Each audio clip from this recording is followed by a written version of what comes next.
بہت پریشانی ہوتی تھی، مطلب میں بہت عرفان دور کی سے زندگی دور کا سے سب سے گزرا، بڑا بہت سوال ٹیسٹ یہی تھا۔ ہے کہ HIV کا وائرس اس کے جسم میں کب اور کیسے داخل ہوا، میں لیکن ایجوکیٹڈ ہوں، گزشتہ 2 سالوں سارے کی ڈاکٹر کہہ رہے مسلسل تھے کہ تم جدوجہد HIV کی اور صورت میں ہو، علاج کے بعد اب وہ بیماری آہستہ تو کیا آہستہ ہو سکتی صحت ہے، یاب ہو رہے ہیں، ڈاکٹروں کی کیا رائے ہوگی، مگر پریشانی اس ہوتی تھی۔ بیماری سے میں جڑے بہت ٹیبوز کی وجہ سے وہ اپنی شناخت ظاہر نہیں کرنا چاہتے۔ مجھے شدید کھانسی آتی تھی اور کھانستے کھانستے آنکھوں کے سامنے اندھیرا چھا جاتا تھا اور مجھے لگتا تھا کہ میں ابھی بے ہوش ہو جاؤں گا۔ میں نے نائی سے بال بھی کٹوائے ہیں، ڈینٹسٹ کے پاس بھی میں گیا ہوں، تو ان میں سے کہیں سے بھی میں نے شاید کانٹریکٹ لیا ہو HIV انفیکشن، HIV وائرس۔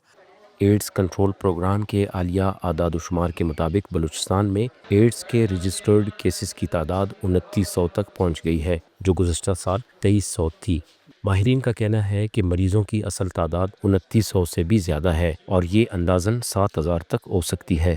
ہر اس طریقے سے بلوچستان میں بھی یہ مرض پھیل رہا ہے جیسے اور جگہوں پہ، مثلا آلودہ یہ جو سرنجز اور یہ آلات جراحی یا باربرز کے سامان بلڈ کے ذریعے یہ پھیل رہا ہے اور جنرل پاپولیشن میں بھی یہ جا رہا ہے۔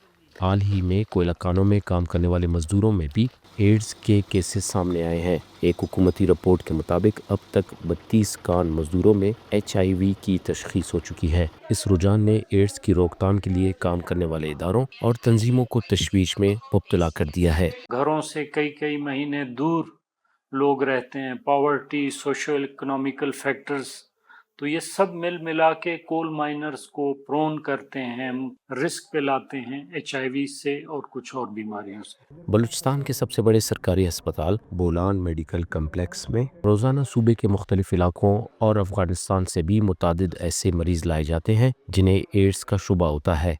ایڈز کنٹرول پروگرام کے مطابق بلوچستان کے 6 اضلاع کو ایڈز کے لیے ہائی رسک قرار دیا گیا ہے، جہاں علاج کے لیے خصوصی سینٹرز بھی قائم کیے جا رہے ہیں۔ پورا بلوچستان میں کٹ پرووائڈ کرتے ہیں، ٹیسٹ کرتے ہیں، کبھی کبھی کیمپ لگاتے، تو اس وجہ سے پیشنٹ جو ہے زیادہ ابھی وہ ہو رہا ہے۔ ہمارے 5 سینٹر ہے، ART سینٹر جن کو کہتے ہیں۔ ایک ہے کوئٹہ میں ہے، ایک تربت میں ہے، ایک جو ہے نصیر آباد میں ہے، ایک ہب چوکی میں، ایک ہے لوریلائی میں۔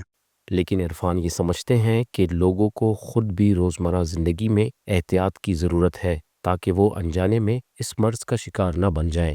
جیسے کہ مجھے انجانے میں ہو گیا HIV، تو لوگوں کو میں یہی کہنا چاہوں گا، جب بھی کسی باربر شاپ پہ جائیں، کسی نائی کی دکان پہ جائیں، تو ہر دفعہ نئے یوٹینسلس کے لیے، نئے سامان کے لیے اصرار کیا کریں، اور زندگی بہت قیمتی ہے، زندگی سے پیار کریں۔ مرتضیٰ زہری، وائس آف امریکہ، کوئٹہ۔